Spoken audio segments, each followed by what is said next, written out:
The sun over Garnet Ridge didn't just shine, it beat down. It hammered the dust into a fine red powder that coated your tongue and stung your eyes. The air over the railway tracks rippled like water, a mirage in a town that had forgotten what rain felt like. From the depot, you could hear the slow, tired clang of the blacksmith's hammer.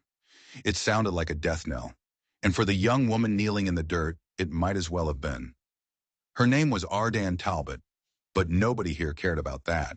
To them, she was just the city girl. She was a problem to be solved, a debt to be collected.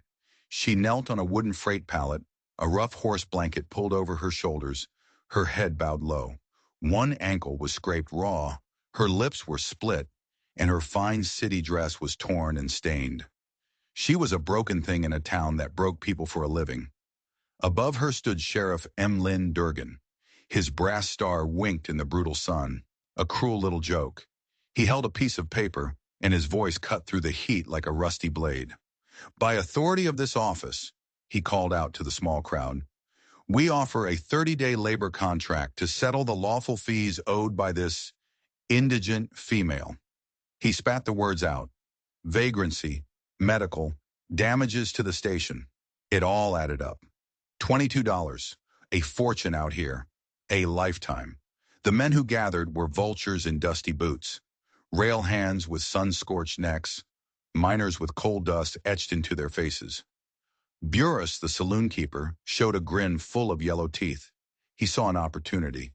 $2 for house service, he grunted, and a few men snickered. He meant the kind of service that happened upstairs in the dark, with the smell of cheap whiskey on a man's breath. Arden flinched, pulling the blanket tighter. Her fingers, fine and slender, dug into the coarse fabric. She didn't look up. She couldn't. Looking up meant seeing their faces, seeing the hunger and the contempt. It was easier to stare at the splintered wood of the pallet beneath her. From the shade of the general store, a man named Conrad Voss watched, his vest buttoned tight, his eyes missing nothing. He was the one who really ran this town, and everyone knew it. He just watched, a faint, unreadable smile on his lips. The blacksmith, a mountain of a man named Josiah, shook his head. No stock for your kind, he said, his voice flat and hard. It wasn't an insult, just a fact. She was too frail for the forge. Burris upped his offer. $3 and a bar credit, he called out, his eyes gleaming. Arden's whole body went rigid. This was it. This was how her story ended. Sold for a few dollars and a bottle of whiskey in a town at the edge of nowhere. She could feel the world closing in, the dust choking her, the sun burning away her last sliver of hope. And just when she thought it was over, just when Burris was about to seal her fate, a voice cut through the crowd. It wasn't loud, but it carried. Stand up, it said. The crowd parted like the Red Sea. A man stepped through, moving with a quiet confidence that made everyone else seem loud and clumsy. He wasn't big like the blacksmith or slick like Voss. He was a rancher, you could tell by the dust on his pants and the set of his shoulders. His hat was pushed back, revealing a face carved by the sun and the wind. His eyes, though, were what you noticed. They were calm, steady, and they saw everything. He walked right up to the pallet, ignoring the sheriff, ignoring the jeers, and looked straight at Arden. Stand, he said again, his voice gentle but firm. She hesitated. Every instinct screamed at her to stay down, to stay hidden. But something in his voice made her listen. Slowly, shakily, she got to her feet. The man shrugged out of his heavy wool coat. It smelled of wood smoke and leather in the open range. He held it open for her. Let me put this on you, he said. He didn't wait for an answer. He just settled the coat over her thin shoulders. It was heavy, warm, and it covered the torn dress, the scraped ankle, the shame. For the first time all day, she felt like a person again, not just a piece of property. The whole town square went silent. You could hear the buzz of a fly. Sheriff Durgan cleared his throat, his authority suddenly feeling thin. You bidding, Reed? He asked, a sneer in his voice. The rancher turned to face him. His name was Harlan Reed. I run a small spread out past the cottonwoods, he said, his voice even. Then he looked past the sheriff, at the whole town, and he said the words that would change everything. I've got an 8-year-old boy who reads by lamplight. He asks more questions than I can answer. He paused, letting the words sink in. He turned his eyes back to Arden. My son is waiting for you. A murmur went through the crowd. What did he mean? Was this some kind of joke? Bruce the saloon keeper snorted with laughter. Teach him forks and napkins, Harlan? He sneered. Harlan's gaze snapped to Boris, and it was as cold as a winter creek. Teach him to spell what he is, Harlan said, his voice dropping low and dangerous, and to count what he earns, so he never ends up like you. The laughter died in Burris's throat. Harlan turned back to the sheriff.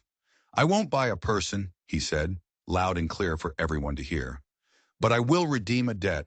Sheriff, I'll pay her fees. Today, in full. He didn't stop there.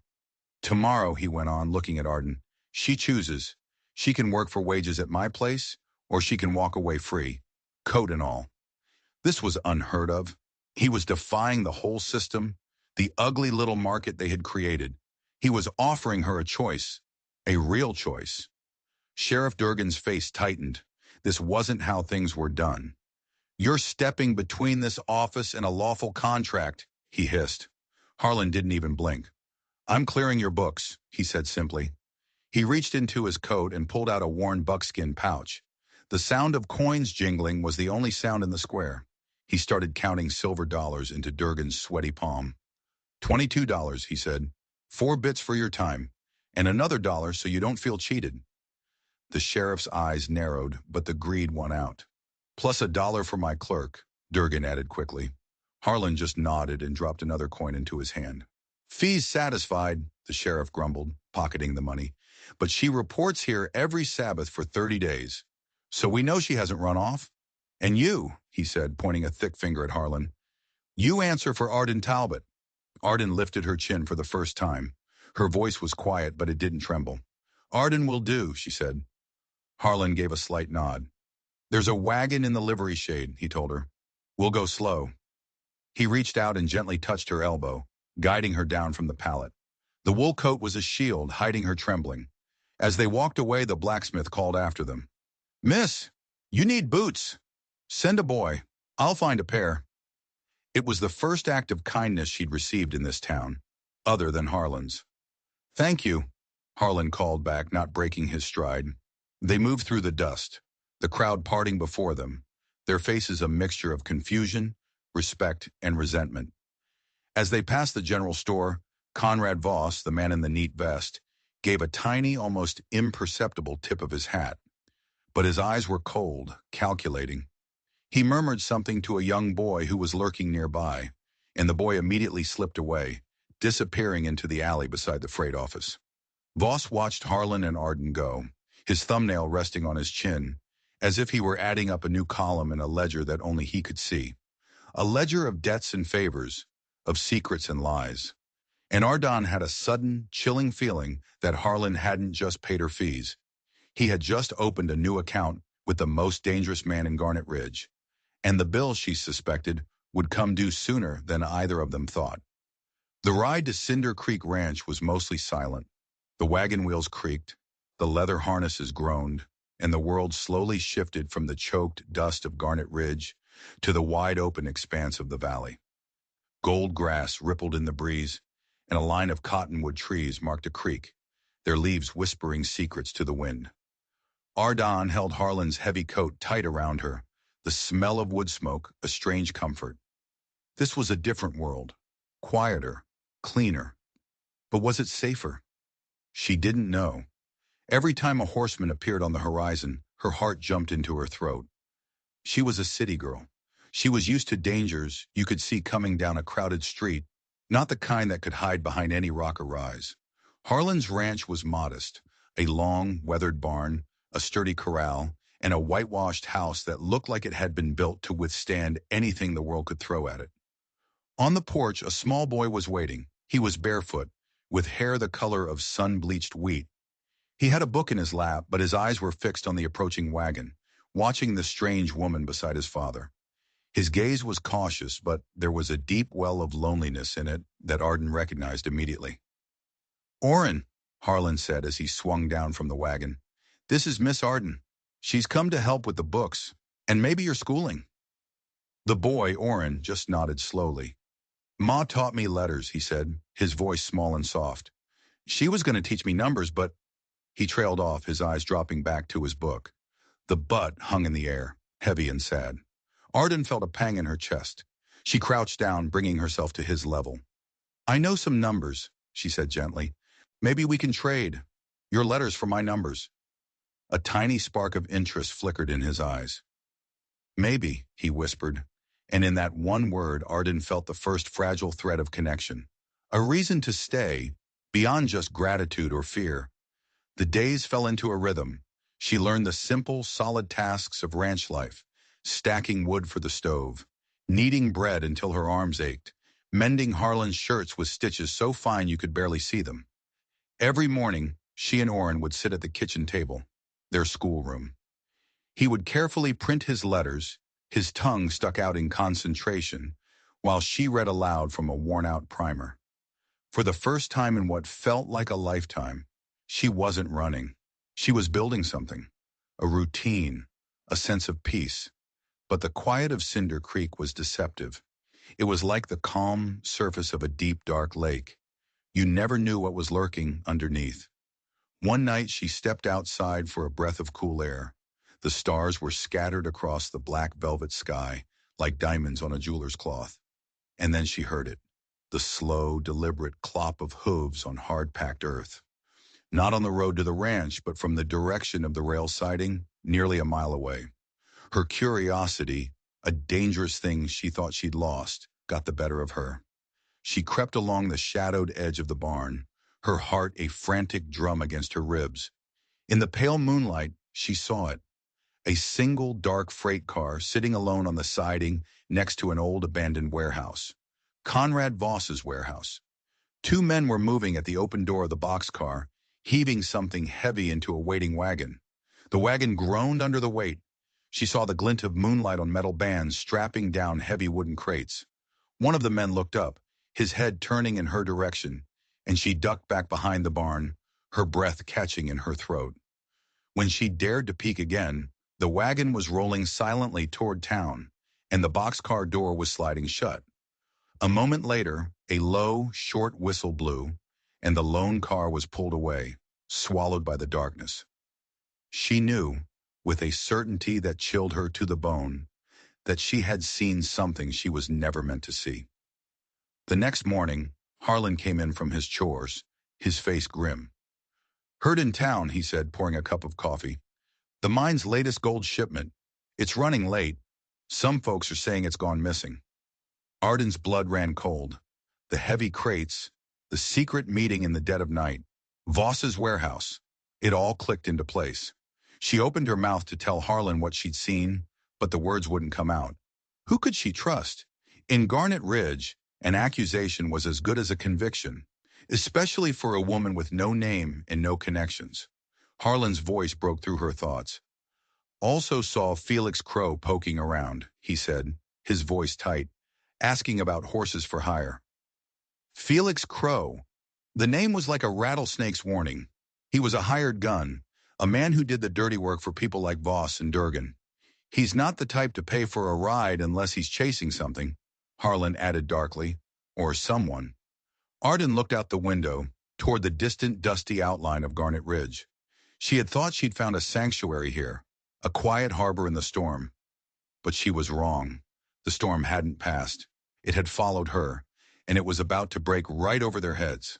The rumor of the missing gold hit Garnet Ridge like a flash flood. But 2 days later, the story twisted. The shipment wasn't missing after all. It had arrived at the bank in Cheyenne. The town breathed a collective sigh of relief, until the next telegraph came. When the bank officials pried open the heavy crates, they found a nasty surprise. Half the gold bars weren't gold at all. They were lead plated with a thin layer of gold. A clever fake. A massive swindle. Panic turned to fury. The mine owners were screaming. The railroad was denying everything. And in the middle of it all was Garnet Ridge, the last stop where the gold had been seen intact. Sheriff Durgan knew he needed a suspect, and he needed one fast. Before federal marshals started sniffing around and asking questions, he couldn't answer. He climbed back onto that same freight pallet where Arden had knelt, and he pointed a finger not at a person, but at an idea. "We got a stranger in our midst," he boomed, his voice echoing across the rail yard. "Someone who showed up right before that shipment went light. Someone who knows figures, knows how to keep books." He let the words hang in the air. He didn't have to say her name. "Chicago taught," he added, his voice dripping with insinuation. Every head in the crowd turned, as if on a string, to look in the direction of Cinder Creek Ranch. The trap had been set. Now it was time to spring it. The next time Ardon went into town for supplies, the whispers followed her like shadows. Women pulled their children closer. Men stopped talking when she entered the general store. Conrad Voss stood behind his counter, polishing a glass, his expression a perfect mask of polite concern. "Such an unfortunate business," he said, his voice smooth as silk. "It's always easier to blame someone new, isn't it?" The threat was unspoken, but it was there. "We can destroy you." That night, Harlan came home late, his jaw set like granite. "Durgan paid me a visit," he said, his voice low and hard. "He says you're under suspicion. He wants you in town tomorrow for questioning." "I haven't done anything," Arden whispered, her hands flat on the kitchen table, as if to keep it from spinning. "I know," Harlan said, his eyes meeting hers. "And so does he. That's what makes this so dangerous. He's not looking for the truth. He's looking for a sacrifice." The next morning, Arden went to make her bed. Her hands moved automatically, smoothing the sheets, fluffing the pillow. And then she saw it. Tucked just under the edge of the mattress was a small cloth sack. Her fingers trembled as she picked it up. It was heavy for its size. She pulled open the drawstring, her heart hammering against her ribs. Inside, a coarse yellow dust glittered in the morning light. Gold filings. A tiny, perfect pile of evidence. Someone had been in her room while she slept. Someone had planted it. Before she could even scream, she heard heavy boots on the porch. It was Durgan. His voice floated through the open window, oily and triumphant. "Got a tip," he was saying to Harlan. "Says the lady likes to keep souvenirs." Harlan stepped into the bedroom, his face a thundercloud. He saw the sack in her hands, saw the look of pure terror on her face, and he understood instantly. Without a word, he snatched the sack from her, shoved it deep into his own pocket, and pushed her behind him. "Stay here," he ordered. He met Durgan on the porch. The sheriff had 2 deputies with him, their hands resting on their holstered guns. "Where is she, Reed?" Durgan demanded. "She's busy," Harlan said, blocking the doorway with his body. "I've got a right to search the premises. Territorial code," Durgan blustered. "The code gives you nothing without a warrant signed by a judge." Harlan shot back, his voice like cracking ice. "You want her, Durgan? You come back with a federal marshal." Durgan's smile was a terrifying thing. "The marshal won't be here till week's end," he said softly. "A lot can happen between now and then. She could have an accident, or try to run. It'd be much safer for everyone if you just hand her over." Harlan didn't move. He stood there, a simple rancher against the corrupt law of the town, an immovable object. Durgan stared at him for a long moment, then shrugged, a gesture of false defeat. "Have it your way, Reed." He and his deputies turned and walked away, their boots kicking up clouds of dust. But Ardon, watching from the window, saw the look Durgan threw back over his shoulder. It was a promise. This isn't over. Harlan knew they had only bought themselves a little time. The next day, he insisted Arden take Orrin into town with her. He thought the boy's presence might make the wolves think twice before they attacked. He was wrong. They had just stepped out of the mercantile when a figure detached itself from the shadows of the alleyway. It was Felix Crow.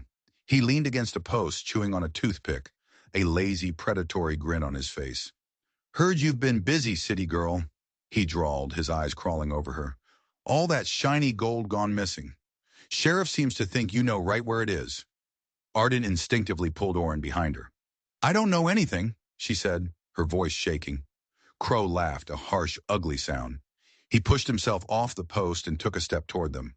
"Oh, I think you do," he said, and in a flash he lunged, his hand grabbing her arm in a brutal grip. "I think you know a lot of things."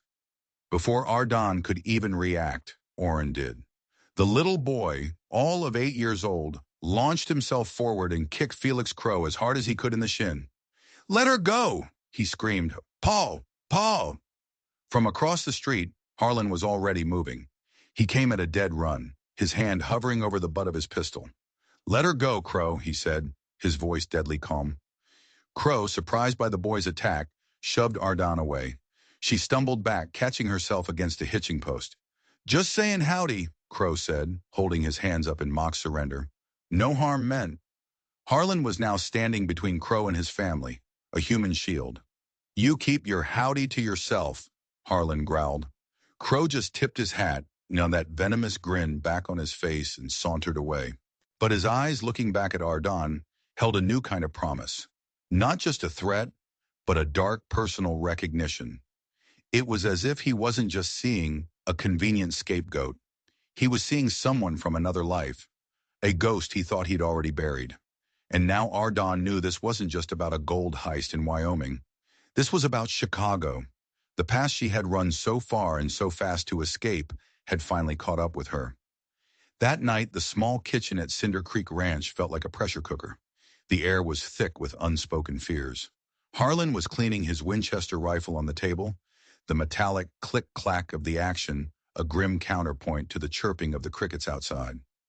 Orrin sat in his usual chair, a book open on his lap, but his eyes were staring at the wall.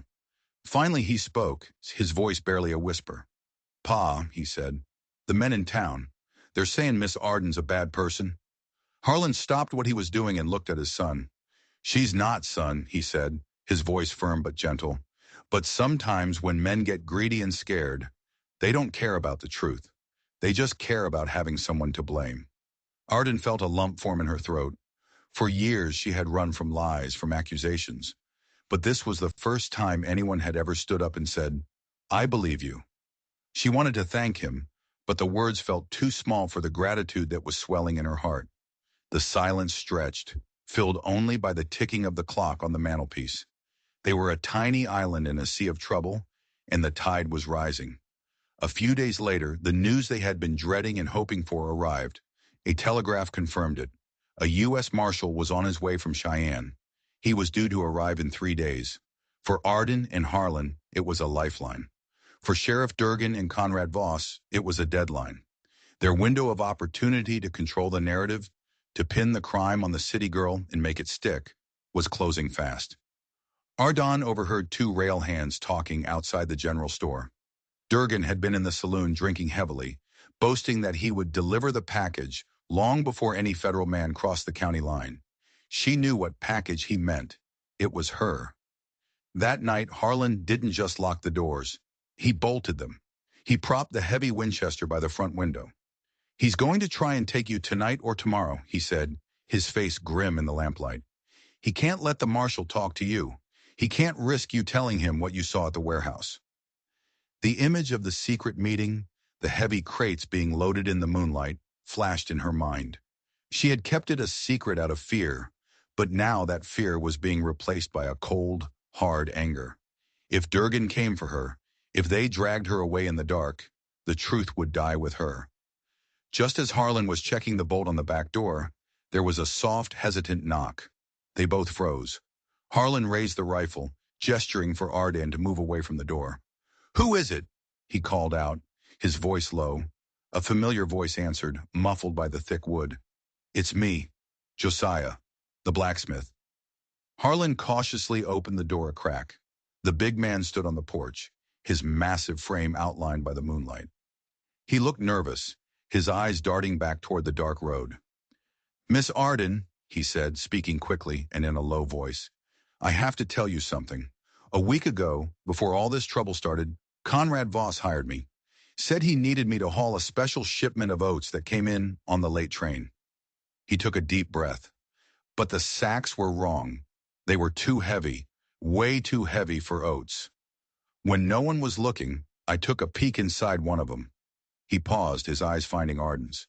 It wasn't oats, miss. It was gold. Solid gold bars wrapped in burlap, hidden amongst the feed.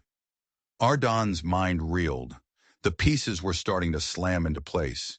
The fake shipment, the lead bars, the real gold. Voss was swapping them out, using the regular oat shipments as a cover. I kept my mouth shut, Josiah said, his voice full of regret. A man like Voss, and you don't cross him. But hearing what Durgan's saying about you, I couldn't let them hang the wrong person. Before they could even process this new information, another figure emerged from the darkness near the creek.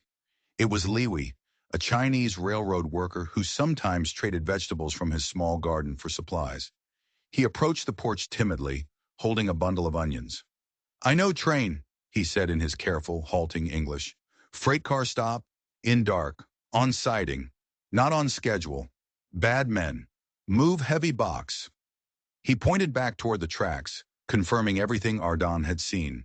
He had witnessed the secret swaps multiple times. Can you tell me when the next one is? Arden asked, her voice urgent. Liwi nodded slowly. 2 nights, and he said, midnight. Suddenly, they had more than just a suspicion. They had a timeline. They had witnesses. But it still wasn't enough. It was their word against the word of the sheriff and the most powerful man in town. They needed something undeniable. Something that would nail the coffin shut on Voss and Durgan's scheme. And that's when Arden remembered a skill she hadn't used since she'd fled Chicago. A skill she had learned in a world of lawyers and courtrooms. Before coming west, she had worked as a stenographer. She could write in shorthand, a strange, coded language of loops and lines that could capture every word spoken in a room, faster than any man could talk. Voss and Durgan often met in the back room of Burris's saloon. The walls were notoriously thin. If she could get close enough, if she could get their whole plan down on paper, in their own words, it would be a confession. The next evening, she put her plan into action. Using the excuse of returning a book for Orrin, she slipped out of the ranch and rode into the deepening twilight of Garnet Ridge. She hitched her horse in the alley behind the saloon and crept along the wall, her heart pounding a frantic rhythm. She found a spot where a board had warped, creating a thin crack. Light and voices spilled out. It was them, Durgan and Voss. She pressed her ear to the wood, her notebook and pencil ready. The marshal gets here in 3 days, Durgan's voice grumbled. That's 2 days too many. Tomorrow night we make the final switch. Then it's all gone. Voss's voice was calmer, colder. The oat shipment will be on the siding at midnight. The real gold goes on, the fakes come off. By dawn, we'll be halfway to Rollins with enough money to disappear forever. Arden's pencil flew across the page, a frantic dance of symbols. Then Durgan asked the question that made her blood freeze. What about the girl? Reed's not just going to hand her over. There was a pause, and then Voss's voice came, smooth and chilling as a snake's belly. She'll be on that train, too, he said, in a crate at the bottom of the car. There'll be an accident in transit. A fire, maybe. A real shame. But then who's going to ask questions about some nameless vagrant who caught a stray spark? The pencil nearly snapped in her hand. They weren't just going to frame her. They were going to murder her. She had just scribbled the last damning word when a shadow fell over her. A voice, thick with the smell of cheap tobacco, drawled right behind her. Well, well, look what we have here. A little mouse listening at the wall. It was Felix Crow. Panic, cold and sharp, seized her. Arden didn't think. She reacted. She shoved the notebook into her coat and bolted, pushing past Crow's surprised frame and sprinting down the dark, narrow alley. His boots pounded on the hard-packed dirt right behind her, the sound getting closer, closer. She was fast, but he was faster. The alley opened up, and she saw the main street just ahead, a sliver of safety. Then out of the shadows from the livery stable, another figure exploded into motion. It was Harlan. He must have followed her. He must have known she was walking into a trap. He hit Felix Crow like a freight train, a full-body tackle that sent both men crashing hard against the rough-planked wall of the freight office. Crow grunted, the air knocked out of him, but he was a cornered animal. A blade flashed in the dim light from the saloon window. A knife. Harlan caught his wrist, twisting with all his strength. The 2 men were locked in a desperate, silent struggle. "Run, Ardon! Go!" Harlan yelled, his voice strained. For a split second she was frozen, horrified. But then she saw the glint of the knife again, and she turned and ran, her lungs burning, not looking back. She heard a sharp curse, the sickening thud of a fist hitting flesh, and then just the sound of her own ragged breathing as she raced for her horse. Minutes later, which felt like an eternity, Harlan caught up to her on the trail out of town. He was clutching his side, and a dark stain was spreading across his shirt. "It's just a scratch," he grunted, waving off her gasp of alarm. "He won't be following us again tonight." Back in the safety of the ranch house lamplight, she saw the gash was deeper than a scratch. As she cleaned and bandaged the wound, her hands shaking, she pulled out the notebook. She smoothed the crumpled pages on the kitchen table. The shorthand marks were all there, a dense, damning record of the conspiracy. "This is it," she said, her voice trembling with a mixture of fear and triumph. "This is proof." Their own words. Harlan eased himself into a chair, his face pale but his eyes clear and focused. "It's good," he agreed. "But paper can be burned. Men like Durgan and Voss will just claim you made it all up. They'll call it a woman's hysteria, a trick." He leaned forward, his gaze intense. "We don't just need to tell the marshal what they're planning. We need to let him see it with his own eyes." She knew he was right. In this part of the country, the only truth that mattered was the one you could see and touch. They had all the pieces. Josiah's story about the gold hidden in the oats, Leewie's timetable for the secret train, and her own notes, the map of the entire crime. Now they just needed to spring a trap of their own. She looked across the table at Harlan. He was injured, he was outmanned, and he was risking everything. His ranch, his son, his very life, for her. For a stranger he had redeemed on a whim. "Then we catch them," she said, her voice steady now, the fear burned away by a cold, hard resolve. "We catch them in the act." And for the first time since she had stepped off that train into the dusty hell of Garnet Ridge, Ardan Talbot wasn't just trying to survive. She was ready to fight back. The plan was audacious, it was dangerous, and it had to work. The new U.S. Marshal, a man named Elias Thorne, had arrived in a nearby town ahead of schedule. Harlan sent a rider, a trusted neighbor, with an urgent coded message, telling him to come to the Cinder Creek siding, not Garnet Ridge, and to come prepared. The rest of the day was a blur of preparation. Harlan, despite the pain in his side, worked with Josiah Bell to rig a simple but effective barrier across the siding track. Two heavy timbers that could be swung into place at the last second. It wouldn't wreck the train, but it would force it to an abrupt, unscheduled stop. Leewee kept watch on the main line, ready to give the signal. As midnight approached, the air grew thick with tension. The moon was hidden behind a bank of clouds, plunging the valley into an inky blackness. Arden, Harlan, Josiah, and Leewee were hidden in the tall grass and thick brush surrounding the tracks. A short time later, Marshal Thorne and two of his deputies arrived, moving through the darkness like ghosts. They took their positions, weapons ready. Arden's heart was a trip hammer in her chest. Her shorthand notes were tucked safely in her pocket, along with a small, folded piece of burlap Josiah had given her. A piece from one of the oat sacks, with tiny, glittering flakes of gold still caught in the weave. Then they heard it, a low whistle in the distance. The rails began to hum, a vibration that traveled up from the soles of their boots into their very bones. A single headlight cut a bright, lonely path through the darkness. The locomotive chuffed and hissed as it slowed, turning onto the siding, just as Leewee had predicted.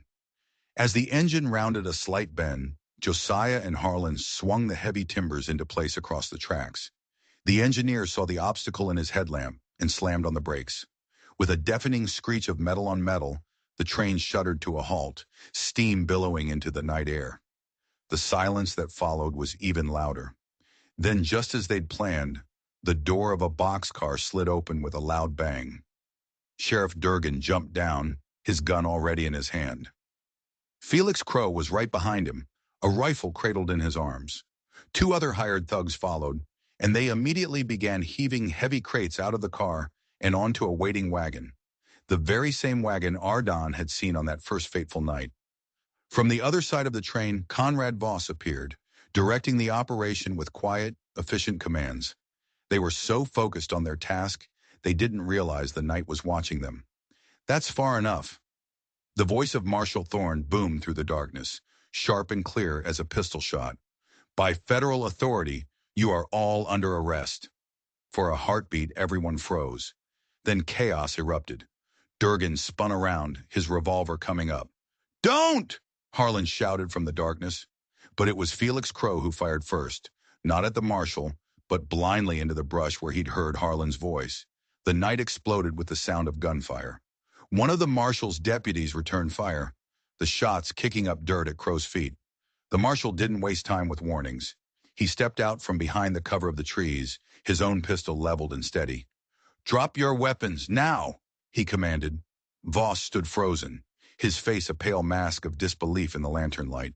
He saw the deputies, the glint of their badges, and he knew the game was up. Durgan, seeing the odds, let his gun fall to the dirt with a curse. Crow hesitated for a second too long, and Josiah Bell, the massive blacksmith, emerged from the shadows and brought a heavy fist down on the back of his neck, sending him sprawling into the dust. "Open those crates!" the marshal ordered. Josiah grabbed a crowbar from the wagon and pried the lid off the nearest one. The lantern light spilled inside and everyone gasped. It was filled to the brim with gleaming, solid gold bars, each one stamped with the insignia of the Rock Valley Mine. "You said you had a record of their plans, ma'am," the marshal said, turning to Ardam. Her hand was shaking as she handed him her notebook. "It's all there," she said, her voice hoarse. "Their plan to switch the gold, to ship it out tonight, and their plan to kill me to cover their tracks."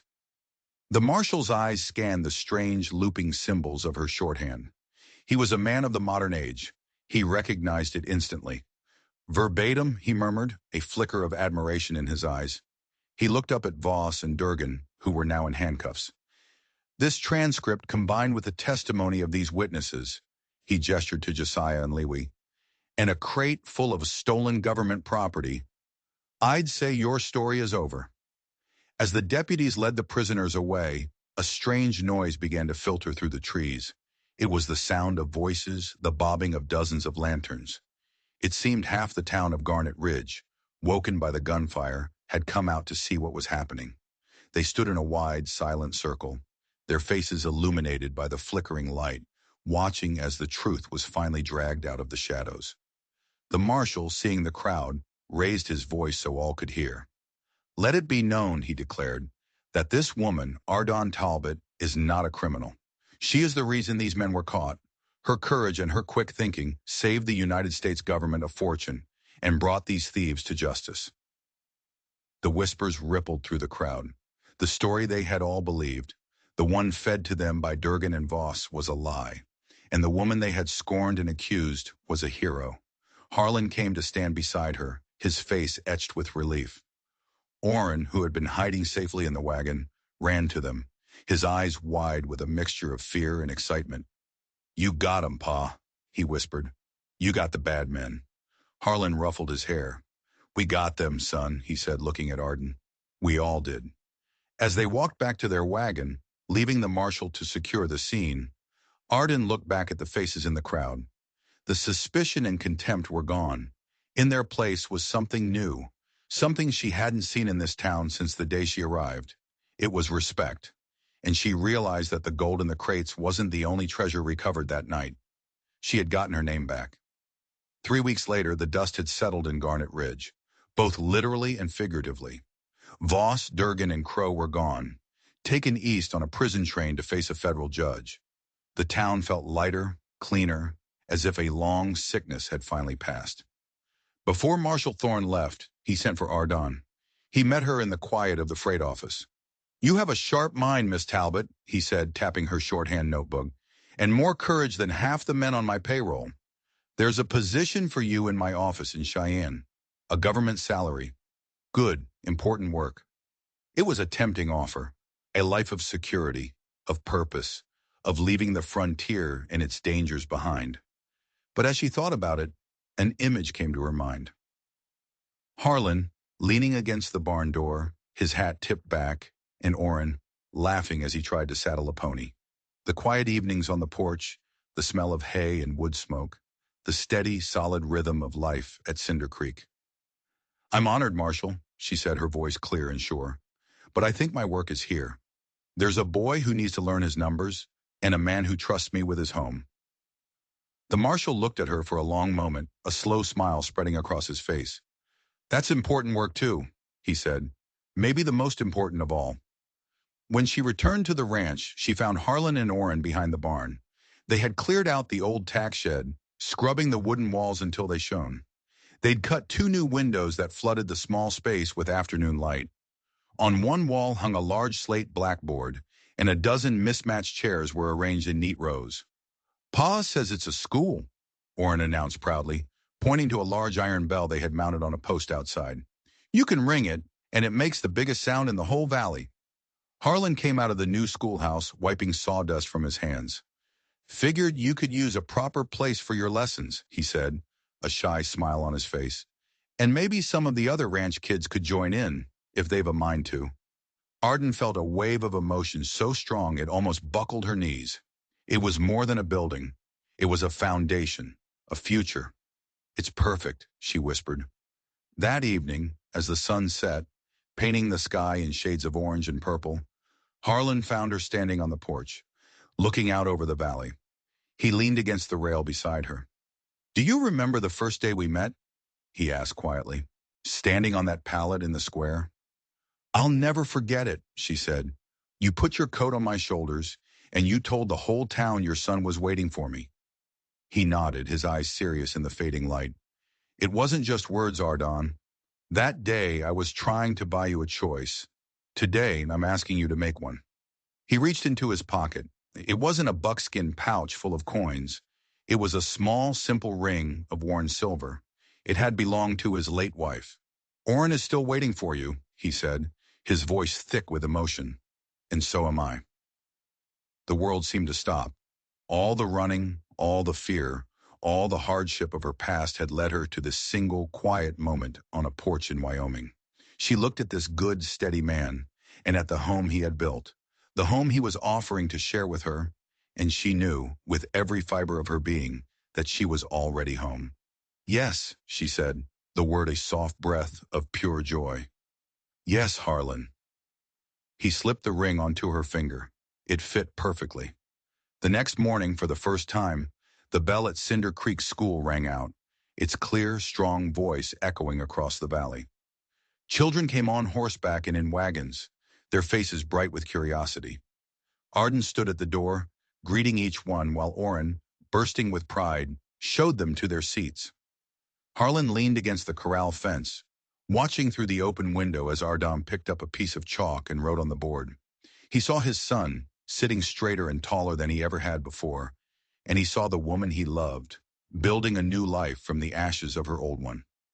Later, as the sun went down, the three of them walked down to the creek. Orrin skipped ahead, chasing fireflies. Arden looked at the silver ring on her hand, then at the man beside her. She had once thought freedom was about escaping, about running away from the chains of the past. But she knew now that true freedom wasn't the absence of chains. It was the presence of a place to belong. It was the choice to put down roots, to build something that would last. Somewhere, far off in the darkness, a train whistle blew, a lonely sound. The trains would still carry gold, and they would still carry trouble. But here, in this quiet valley, under a sky big enough to hold all their dreams, they had found something far more valuable. If you enjoyed this story of justice and second chances on the frontier, make sure you hit that subscribe button and ring the notification bell. We've got a lot more tales from the Old West coming your way, and you won't want to miss a single one. Thanks for watching.